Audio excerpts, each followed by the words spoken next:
cross və isolated işləm nədir? Onu göstərəcəm. Cross dostlar çaprazlı, isolated bizim dildə təcrid olunmuş kimi qeyd olunub. Mən həmişə məsləhət görürəm ki, təcrid olunmuş, yəni isolated seçəsiniz. Yəni bəzi birjalarda Azərbaycan dili olmaya bilər. Orada dostlar baxın təcrid olunmuş, burada isolated yazılacaq. Çapraz isə əgər yenə ingilis dilində istifadə edirsinizsə, bura cross yazılacaq. Dostlar, bunların fərqi nədir? Onu sizə deyim. Isolated nədir? Dostlar, isolated-ı seçdik, balansımıza 100 dollar transfer etmişik. Tutalım, burada 100 dollarımız var. Bir kriptovalyutaya dostlar 5x 100 dollarlıq işlem açırıq. 100 dollar işlem açdıq. 5x 20 vur 5 100. Yəni bizim balansımızda burada 100 dollar varsa, bizim balansımızdakı bu 100 dollardan 5x açdığımıza görə diqqətli olun dostlar. 20 dollar istifadə edərək 100 dollar həcm yaradıb biz XRP-yə tutalım long işlem açırıq. XRP-in qiyməti biz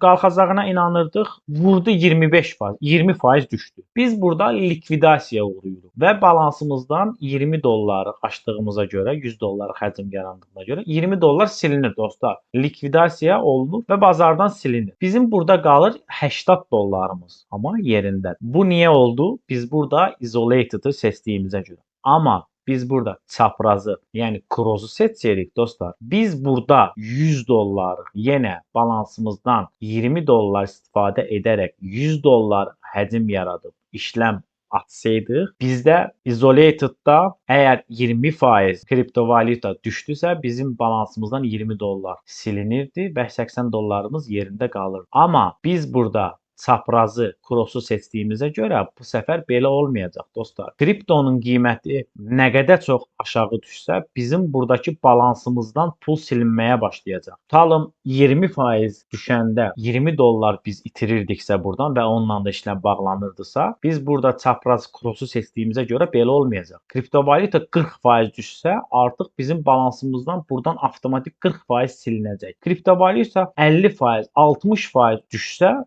bizim buradakı 100 dollarımız demək olar ki, bütün hamısı likvidasiyaya uğrayacaq və bizim balansımızda burada pul qalmayacaq. Bunun üçün də mən isolated-ı tövsiyə edirəm. Kriptovalyutaya girdin, qalxacağına inanırdın, düşdü. 20 dolların silindi balansından. 20 dollar itirdin, eybi yox, qazanarsan. Amma çaprazı seçsən, belə deyil. Kriptonun qiyməti düşdükcə sənin buradan balansından avtomatik pul silinir. Ta ki, sənin burada balansında tamamilə pul qalmayana kimi. Burada sənin balansında pul avtomatik qiymət düşdükcə balansından başlayır azalmağa. Artıq sənin burada balansında pul qalmadıqda həmin kriptovalyutada sən likvidasiyaya uğrayırsan və balansında olan 100 dollar təmiz silinmiş olur. Ona görə dostlar, həmişə yadınızda saxlayın. Futures bölməsində Azərbaycan dilində təcrid olunmuş, ingilis dilində isə isolated həmişə sizdə seçili olsun. Burada bəzən səhifəni yeniləyəndə və yaxud səhifəyə yenidən girəndə